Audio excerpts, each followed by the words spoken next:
Oi, amores, tudo bem com vocês? Vamos para a nossa live de toda quinta-feira. Vamos aguardar a nossa colaboradora, que é a Francilene. Hoje vai ser bastante interessante. A nossa modelagem será da Helena Tanuri. E vamos falar também um pouquinho da nossa mentoria, para vocês entenderem, né, do porquê dessa modelagem toda semana, né? Nós temos tarefas, desafios a cumprir toda semana e a modelagem é uma delas, mas eu vou querer trazer para vocês um pouquinho da mentoria que foi na segunda-feira. A Francilene está entrando. Vamos aceitá-la.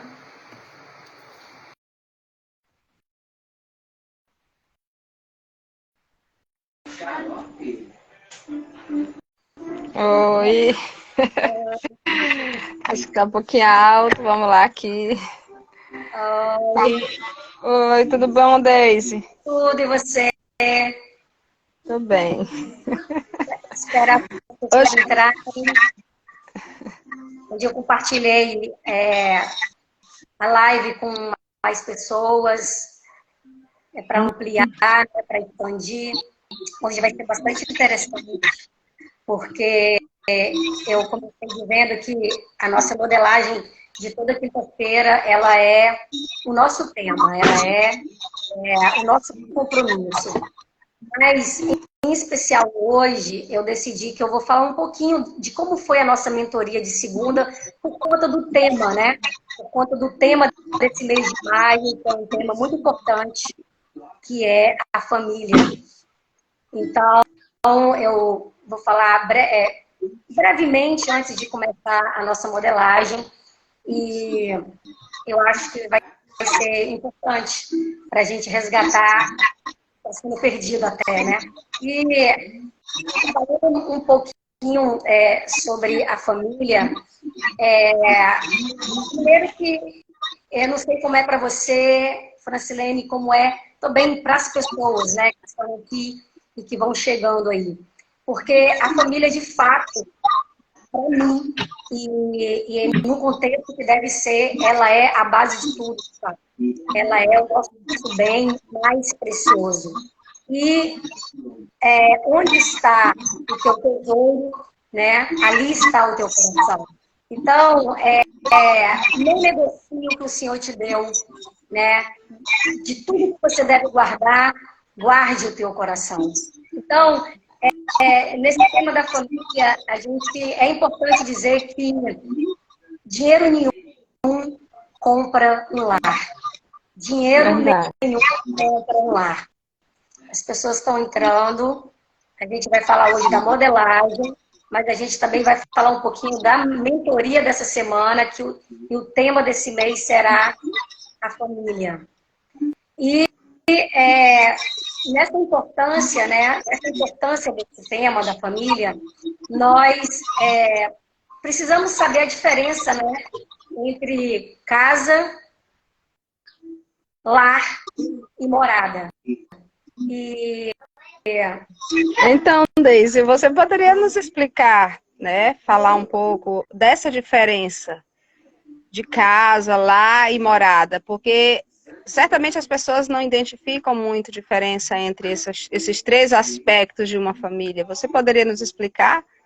Sim, sim. É importante até porque nesta primeira semana, nós vamos tratar as prioridades. Então, é importante a gente saber a diferença, né? Então, a casa, ela é a estrutura física, ela é a parte física, né? O lar é a parte emocional. Não há negociação, não tem dinheiro que compre um lar, porque o lar é a alma da casa. E a morada é a parte espiritual. Então, nessa semana em que vamos tratar as prioridades, nós temos uma tarefa. Nós precisamos, de fato, mostrar que a família é o nosso tesouro. Então, nós vamos fazer o que precisa ser feito. Então, por exemplo, em relação à casa, a sua casa precisa de algum reparo? precisa de algum conserto, precisa de que alguma energia parada seja liberada? Se sim, faça isso, né? Precisamos estar em equilíbrio com tudo. Então, se você tem algo que você não use, você tem algo que não tenha mais utilidade, libera, porque qualquer energia parada nos atrasa. Essa é a parte da casa que precisa ser feita. Em relação à parte do lar, porque, como eu falei, o lar é a alma da casa, é a emoção. Então, o que nós precisamos fazer? Gerenciar as emoções, né? E a morada, que é a parte espiritual, é onde Deus habita em você. Então, o que nós precisamos fazer? Ativar o espírito. Por isso que é muito importante trazer esse contexto da família, né? Então, se de fato a gente considera que a família é o nosso tesouro, vamos mostrar, né, fazendo essa organização, né, liberando essas energias que estão paradas. E aí, a tarefa é o que você precisa fazer agora, você conhecendo agora a diferença de uma coisa e de outra, você identificando isso, você vai fazer essa tarefazinha e você vai ver uma grande diferença na harmonia do seu lar. E entrando nesse contexto, Francilene, eu queria também perguntar a você o seguinte, porque assim, eu não construí uma família, né? Eu venho de uma família, obviamente, mas eu não construí a minha própria família. Então, nesse momento, eu moro sozinha.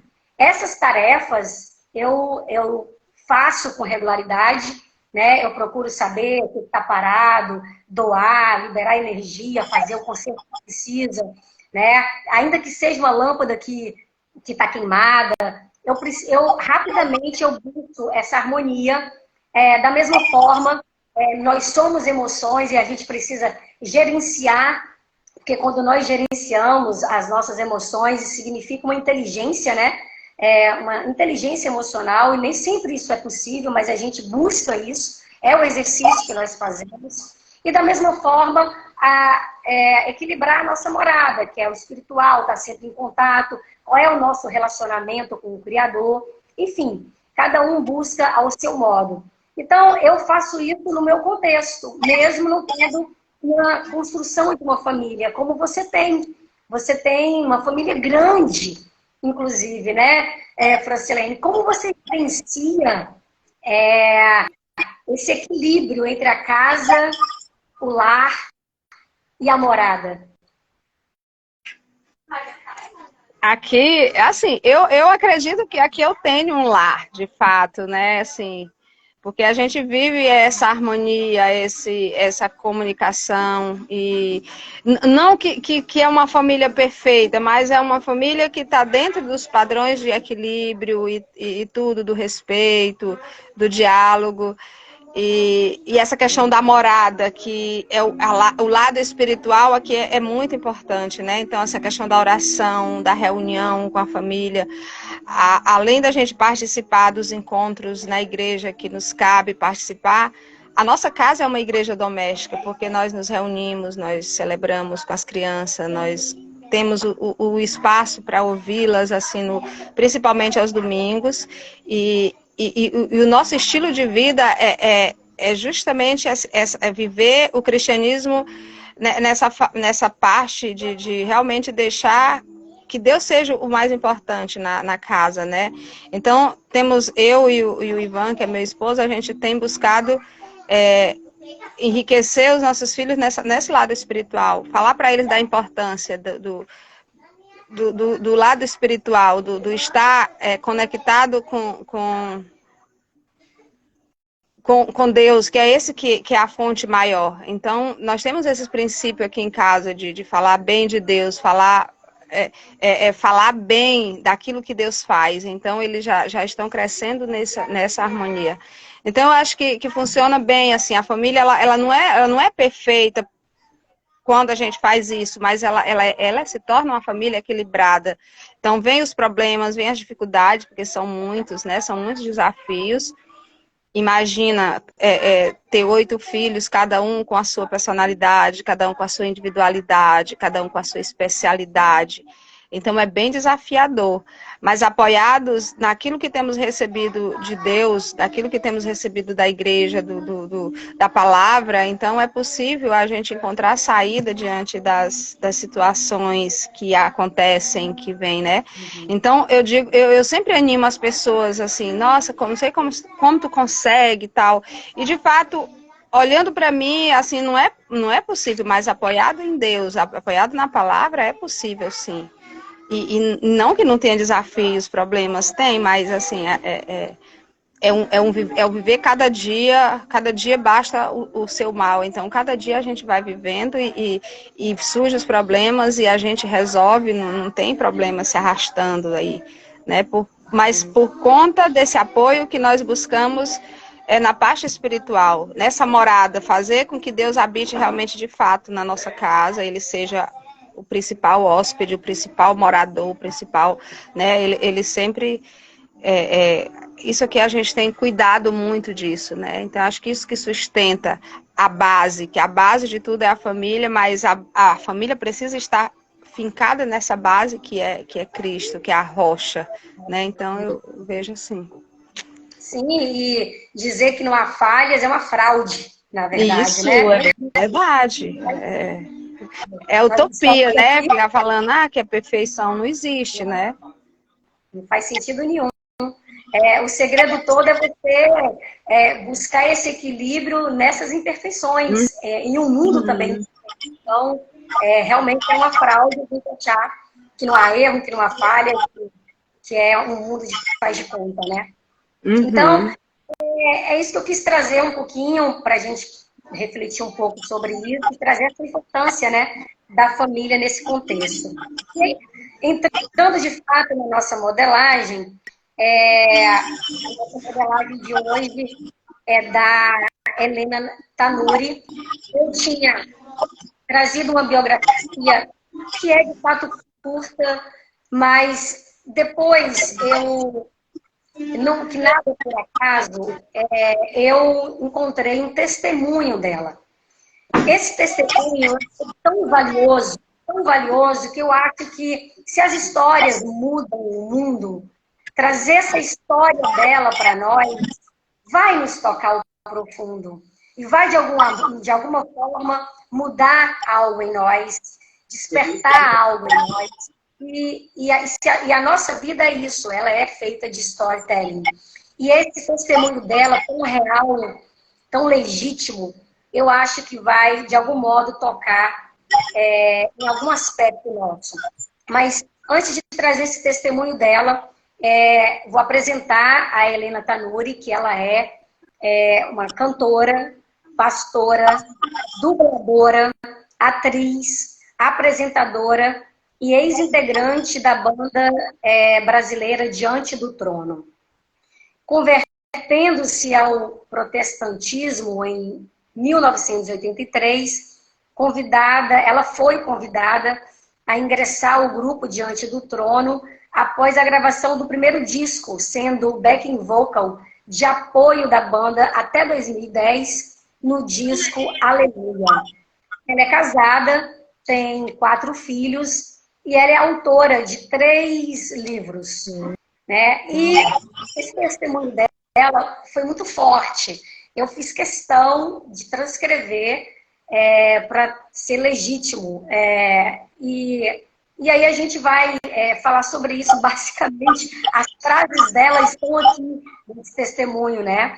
E, enfim, ela é irmã caçula de 3 irmãos e ela passou a frequentar a igreja a partir dos 11 anos de idade e tomar conhecimento das coisas de Deus, quem Deus era, daquilo que ele poderia fazer na sua vida.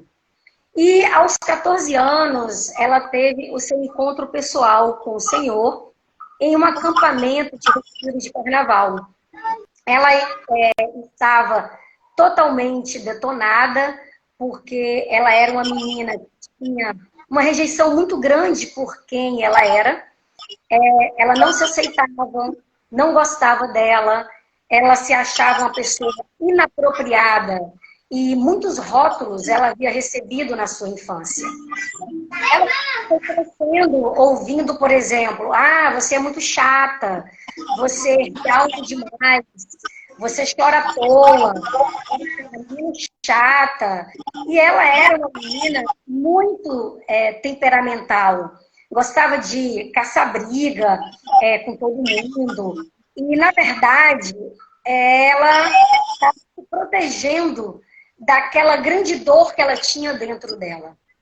E ela conta, né, que ela foi molestada sexualmente durante vários anos da sua infância.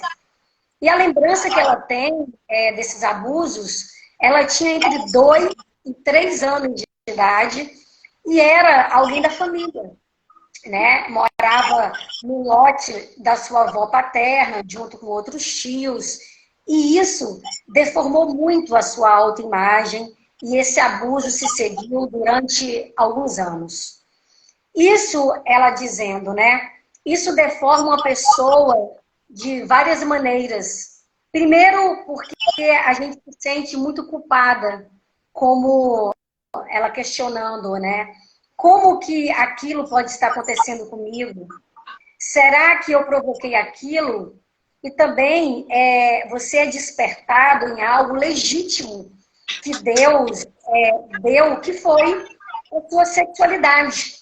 Mas, nesse caso, exatamente por isso, você é despertado de uma forma antecipadamente, né? Previamente. E isso, ao mesmo tempo que gera prazer, gera uma culpa enorme. Então, ela se sentia culpada, suja, indigna do amor de Deus. E na adolescência, aos 14 anos, ela era o resultado disso tudo, né? De vários anos de abuso, de todas as deformidades que isso tinha gerado no seu caráter.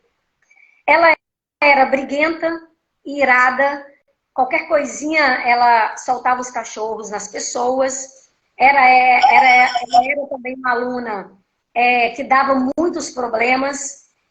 Inclusive, os seus irmãos eram os meninos certinhos, arrumadinhos, bonitinhos. E eles mesmos diziam para ela, naquela brincadeira de criança, eles diziam: você não é filha legítima do papai, da mamãe. Olha como você é diferente da gente. Nós temos os olhos claros. Você é muito branca, tem um cabelo esquisito. Você não é a nossa irmã. E ela acreditou nessa mentira durante algum tempo, né, da sua infância. E ela acreditava, inclusive, que ela tinha sido achada na lata do lixo, né, como eles mesmos diziam. Então, quando ela conta isso, as pessoas riem. E é até engraçado, né? Meio que bizarro. Mas para uma criança que já tinha uma autoestima, uma autoimagem totalmente deformada, isso era a cerejinha do bolo. Né? Então, isso deu a ela ainda mais um senso, vamos dizer assim, mais agudo de inadequação e de autorrejeição. Né? Então, aos 14 anos, ela entendeu que ela precisava de Jesus e que ele limpasse isso na sua vida. E aí, então, ela aceitou Jesus como seu Senhor e Salvador. E ela acredita que aquela experiência foi real e transformadora. Mas ela colocou Deus no banco de trás da sua vida. Ela queria continuar dirigindo seus dias, queria ter o controle daquilo que estava fazendo e para onde ela iria seguir. Ela queria a bênção de Deus, a cura de Deus, mas ela não queria dar a direção da sua vida a Deus. E por isso mesmo, por causa das feridas da sua alma, né, a sua baixa autoestima, a sua personalidade deformada pelo abuso, pelo sentimento de inadequação, ela foi só em fundo na tristeza, na aparência. Ela vivia uma aparência de que estava tudo bem, mas era extremamente ferida, né? Qualquer mínimo comentário podia colocá-la no chão. Então, ela se tornou uma pessoa muito invejosa, né? Porque tudo dos outros parecia melhor do que o dela. Então, a vida da outra pessoa parecia mais rica, mais bonita, mais interessante que a sua vida. E ela não valorizava nada que ela tinha, tudo do outro parecia ser melhor. E mesmo sem entender isso, ela começou a se sentir ressentida com Deus, né? Parecia que Deus estava te devendo alguma coisa. Por que ela perguntava, questionava, por que Deus não me livrou dos abusos? Por que Deus não me dava a vida que a outra tinha? Então, ela não conseguia enxergar as dádivas que ela mesma tinha. Ela vivia escravizada pela religiosidade. Então, ela ia à igreja, ela tinha a aparência de que estava tudo certo, falava, por exemplo, a paz do Senhor, a misericórdia, o sangue de Jesus tem poder, mas tinha todo aquele crentez, né, fluente, mas dentro dela continuava sendo a mesma pessoa, porque Jesus continuava sendo um acessório e não o Senhor, né? Ele era o seu Salvador e não o seu Deus Senhor, soberano, né, dono da sua vida. E aí a evolução chegou, né? A religião não é capaz de transformar aquilo que o relacionamento com Deus pode mudar em nós. Então, ela já estava nessa época grávida do seu terceiro filho, insatisfeita, infeliz, invejosa, murmuradora, com a sensação de que sua vida não fluía, não decolava, e a tristeza estava ali presente. E um dia ela se rendeu e disse: Senhor, eu não aguento mais. Eu sou exatamente a mesma pessoa que debaixo dessa capa de santidade, dessa capa de crente. Eu não gosto de mim. Eu tenho feridas na minha alma que precisam de cura. E as minhas feridas eu estou perpetuando na vida dos meus filhos. Porque aquilo que eu não gostava em mim, eu comecei a projetar nos filhos que pareciam comigo. Então, por exemplo, na sua filha primogênita, por exemplo, ela começou a se ver de novo nela e ela dizia, não gostava de mim. Então, eu comecei a projetar nela a rejeição que eu tinha por mim mesma. E Deus precisava fazer alguma coisa urgente. E exausta, ela disse, Senhor, eu não quero mais a religião. Eu não quero mais ter a igreja como clube social. Eu quero essa vida abundante que o Senhor disse que tem para me dar. Me cura, Senhor. E aí começou aí uma grande obra de transformação dolorosa, porque o Senhor tinha que arrancar e derrubar tudo que ele não edificou. E todo o seu desejo desesperado por aceitação dos outros a fazia ser uma pessoa que não era. Tudo para ela era mendigando a aceitação dos outros. E o Senhor tinha que se desvincular, né? Desvinculá-la disso, na verdade, né?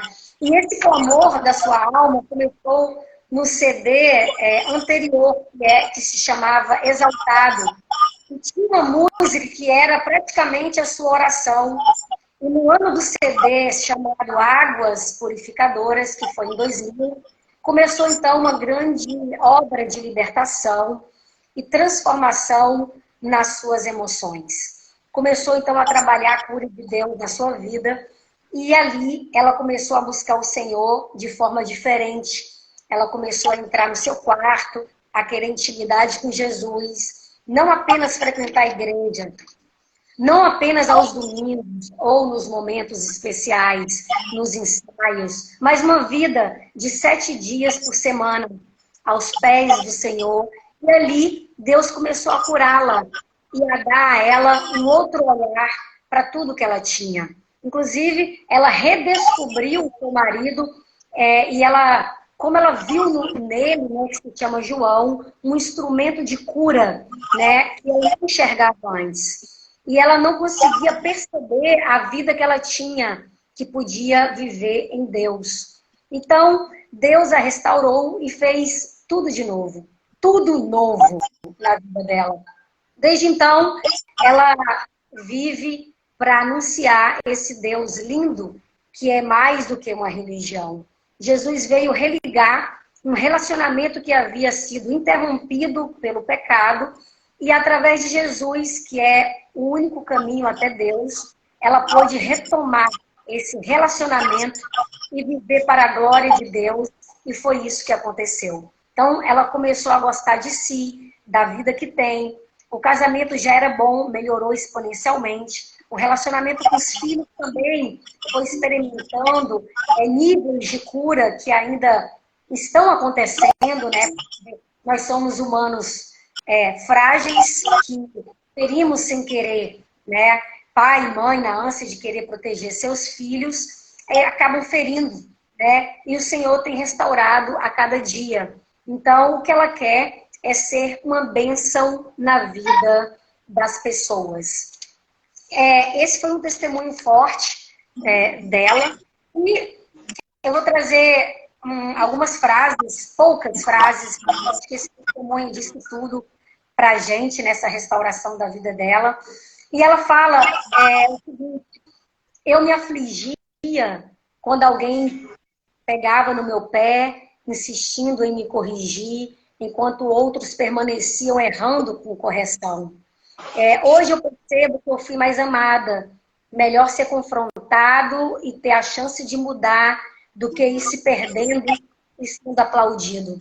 Muitas vezes nós queremos usar como parâmetro, mesmo quando nós recebemos uma instrução, uma correção que pode nos incomodar, a gente quer usar como parâmetro o outro. A gente retruca dizendo: quem é ele para falar isso? Não importa se nós temos discernimento do certo, do errado, se nós temos discernimento de que precisamos melhorar, não importa se quem está te dando a instrução faz ou deixa de fazer.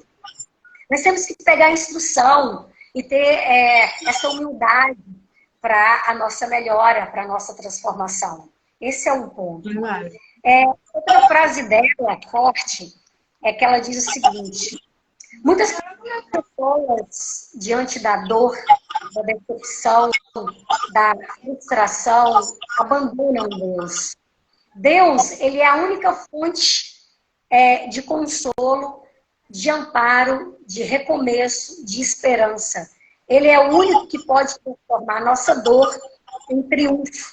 Ele é o único capaz de transformar a maldição em bênção. Então, nós tendemos, na verdade, a nos afastar de Deus, né? Porque, na verdade, Ele nunca nos abandona. Então, o sofrimento, eles fazem parte dos nossos dias, desse lado aqui da eternidade.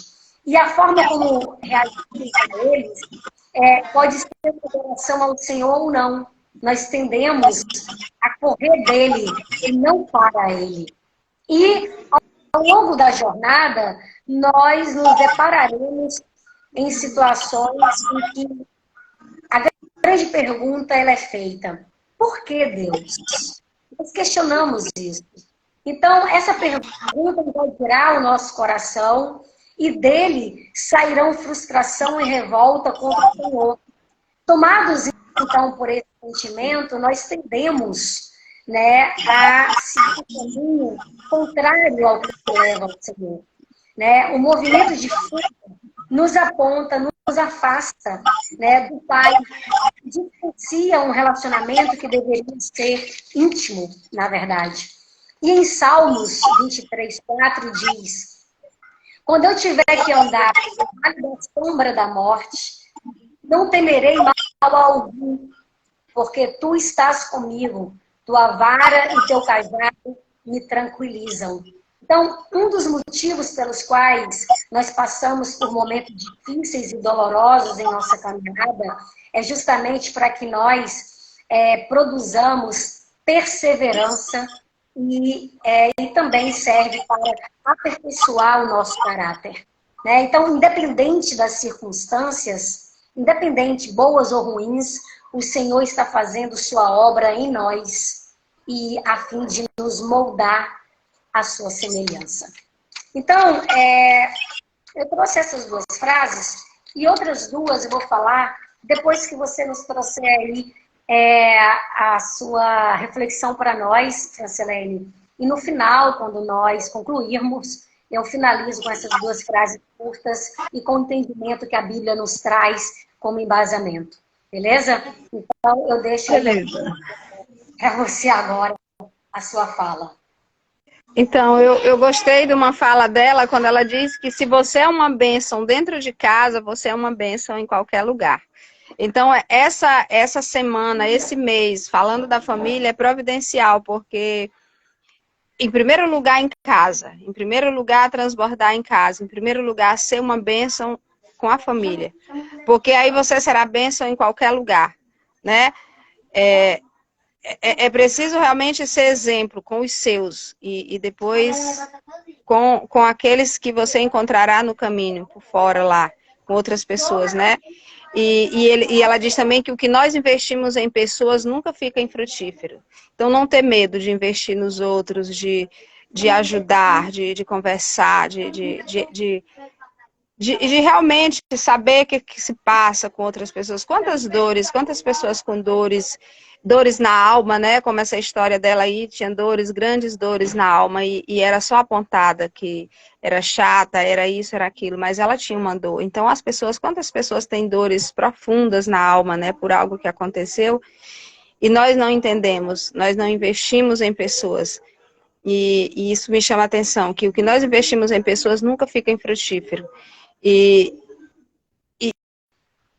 outra coisa que ela diz, ande com pessoas que vão provocar em você mais sede de Deus.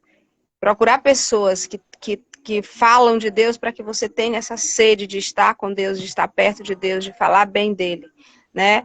Porque bem dizer a Deus é falar bem, dizer que ele é bom, falar das obras, daquilo que ele fez.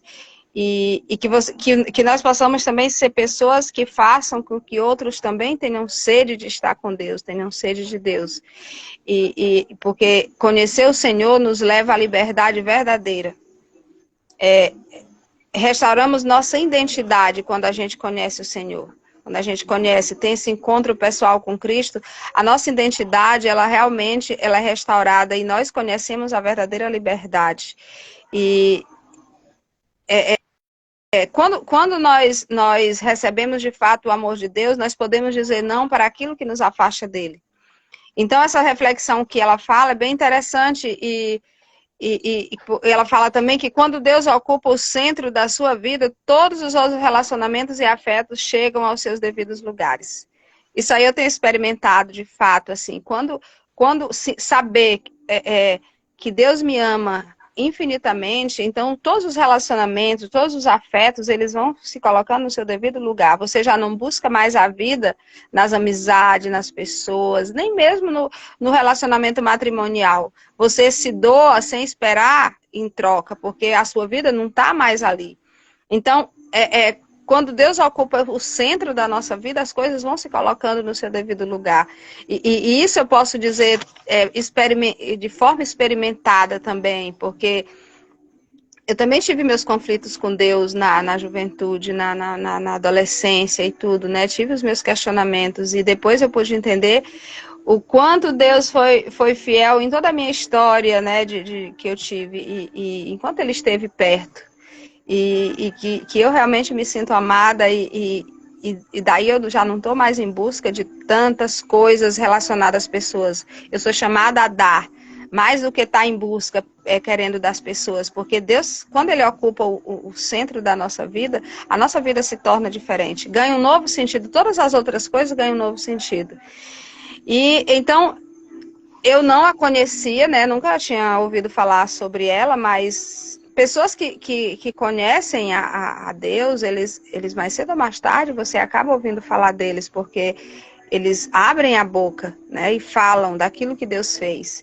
E isso vai se tornando conhecido por outras pessoas. E daí, né, como ela é essa aqui, que teve uma vitória sobre o sofrimento, sobre a morte em que ela vivia, então ela se torna conhecida por isso, porque ela resolveu falar, resolveu abrir a boca, resolveu falar bem de Deus pelo que ele fez.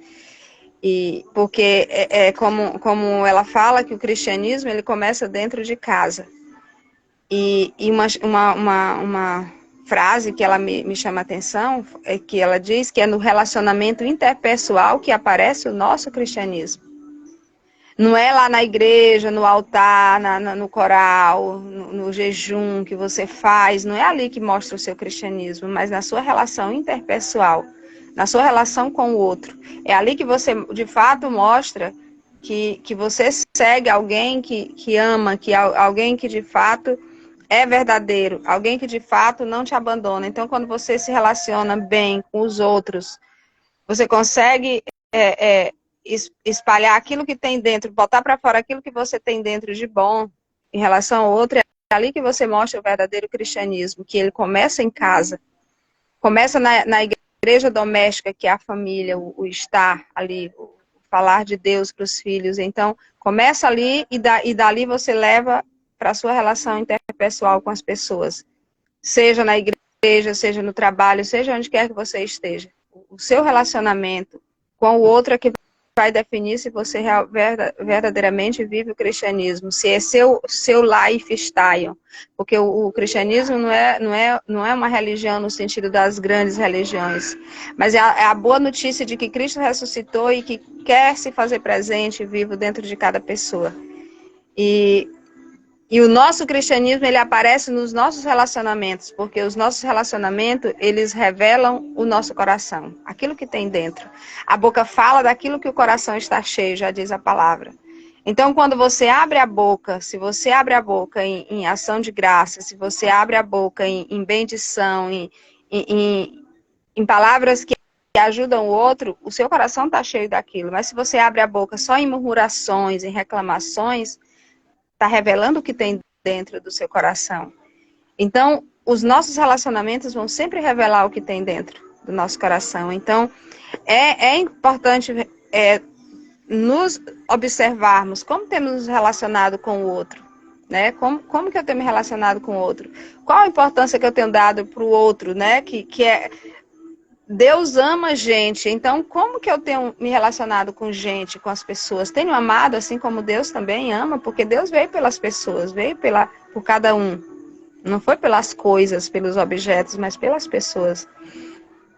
E o meu relacionamento deve ser essa bússola que indica se eu estou vivendo de fato o cristianismo, se eu tenho dentro do coração esse agradecimento. E então é isso, eu anotei poucas coisas dela, mas eu ouvi bastante, né?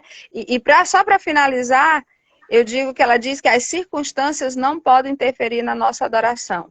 Se está mal, o Senhor, ele deve ser adorado. Se está bem, ele também deve ser adorado.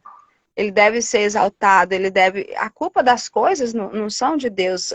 Muitas das coisas que nos acontecem são circunstâncias das nossas escolhas, daquilo que nós plantamos. São a colheita daquilo que nós plantamos, né? E às vezes nós tendemos a culpar Deus pelas coisas, mesmo quando é alguém que nos faz o mal, a culpa é dessa pessoa que resolveu usar da sua liberdade de forma errada. E aí prejudica o outro também. Porque tudo que nós fazemos de ruim, ele tem, né, tem consequências sobre nós e sobre os outros. E não é culpa de Deus, né? É culpa da escolha da pessoa, usou da sua liberdade de forma errada e acaba atingindo a ele e outros que porventura passarão no seu caminho. Então, nunca é culpa de Deus os acontecimentos ruins da nossa vida, mas ele usa também dessas dificuldades para nos mostrar o seu amor, para dizer que ele é fiel e que ele pode nos tirar de tais situações pelas quais nós não entendemos, ou não aceitamos, ou não queremos, né? Mas o Senhor é esse que tem esse poder de nos dar a vida, mesmo em meio às circunstâncias de morte que nos acontecem. Então é isso, cuidado com a sua vida, porque ela pode ser a única Bíblia que uma pessoa pode ler.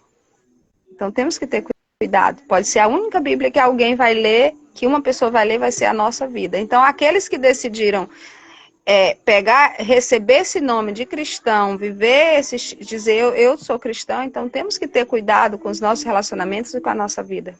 Porque as pessoas nos leem, as pessoas nos olham, as pessoas esperam de nós para saber se realmente Deus existe ou não. Então, o que vai falar é a nossa vida para outras pessoas. Então, eu acho que é isso, Deise, o que eu pude. Olha a responsabilidade que nós temos, né? Você falou que podemos ser uma única Bíblia para o outro, quer dizer, a nossa palavra ela pode ser a cura para alguém, nós podemos ter esse canal de resgate na vida de alguém. Então, é uma responsabilidade muito grande. E a gente tem que saber, sim, que as nossas ações reverberam e muito, e não podemos responsabilizar Deus pelas nossas ações. Sabemos que qualquer que seja a nossa ação terá uma consequência boa ou ruim. Então, nós temos que planejar isso antes, né? E uma frase dentro desse contexto, né? Ela disse o seguinte: Deus não é Deus de remendo, Ele desfaz para refazer melhor. E quando Ele começa a fazer, vai até o fim e incomoda. Ora, ninguém coloca remendo novo em veste velha. Nós já sabemos disso. Então, se é para ser uma nova criatura, tudo precisa fazer novo, né? E foi isso que ela quis.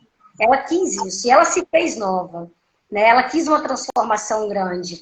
E ela queria ser transformada, e sem essa transformação, nós não domamos as nossas inclinações más, né? Então, nós precisamos mesmo renovar, ou nos renovar no espírito da mente, né? E outra frase dela, e por fim, ela diz: quando as coisas estiverem difíceis, lembre-se de tudo o que Deus já fez por você, o amor que te deu a vida, o perdão que te limpa, o favor que você não merece, a misericórdia que te beija todas as manhãs, a fidelidade que te abraça e sustenta, e a coragem para a jornada.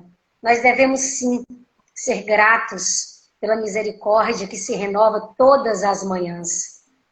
Nós devemos ser gratos pela a nossa identidade e propósito que são ativados, né, com a glória de Deus. Então, tudo que nós recebemos é pela graça, não é por merecimento. Que nós saibamos disso. Que nós façamos o que devemos fazer, né, a nossa parte, mas tudo que recebemos é pela graça, e não por merecimento. E é isso, pessoal, realmente foi o que você falou. Embora eu não soubesse muito dela, eu também, várias outras modelagens que nós fizemos, talvez eu não soubesse das personalidades, assim, da história e tudo, mas a gente já ouviu falar. E eu nunca ouvi falar dela, e é por isso exatamente que a importância da modelagem, para a gente ter repertório, para a gente adquirir mais conhecimento. E a modelagem, se puder dizer assim, o molde que eu poderia pegar dela, é justamente essa entrega, essa humildade de realmente se render. Porque nós precisamos chegar à exaustão para fazer isso. Nós não precisamos chegar a esse limite. Nós podemos nos render e nos entregar ao Senhor todos os dias, né? Ter esse relacionamento íntimo com Ele, justamente porque nós somos filhos. Então, que nós estejamos nesse papel de filhos, né? Para que nós tenhamos essa intimidade. Então, que nós busquemos essa intimidade diariamente com o Senhor. E é isso. Eu quero agradecer a presença de todos. Tivemos pessoas novas hoje aqui, Francilene, e isso é bom. E depois a gente vai postar aqui a live por completo, vamos colocar o link nos stories e esse link será encaminhado para o YouTube. Tá bom, pessoal? E até a semana que vem, com uma nova modelagem, nós traremos aqui para você com todo carinho, com todo amor, e eu tenho certeza que essa transformação não é só nossa. Por isso, nós fazemos questão de transformar e de compartilhar com todos vocês. Muito obrigada, Francilene, mais uma vez. Até a semana que vem. Um beijo grande. Até a semana que vem. Obrigada, eu que agradeço. E a todos que estiveram, fiquem com Deus, né? Confie no Senhor, se apoie nele, experimentem, provar e ver de como o Senhor é bom. Já diz o Salmo, feliz aquele que encontra nele o seu refúgio. Mas a gente só pode experimentar se a gente se deixar, se render à graça, se render àquilo que ele tem para nos dar. Se nós resistirmos ao amor de Deus, a gente não pode experimentar um amor tão grande como o dele se estiver a resistência. É preciso realmente se entregar e deixar que ele faz. Ele promete e ele cumpre todas as suas promessas. Para aqueles que confiam, ele não falha jamais. E por isso, provar e ver de que o Senhor é bom. Fiquem todos na paz de Deus, fiquem todos com ele, porque ele não nos abandona um minuto sequer. Mesmo a gente sendo infiel, ele continua fiel. Então, até a próxima modelagem na quinta-feira, se Deus nos permitir. Sim, com certeza. Um beijo grande, gente. Tchau. Tchau.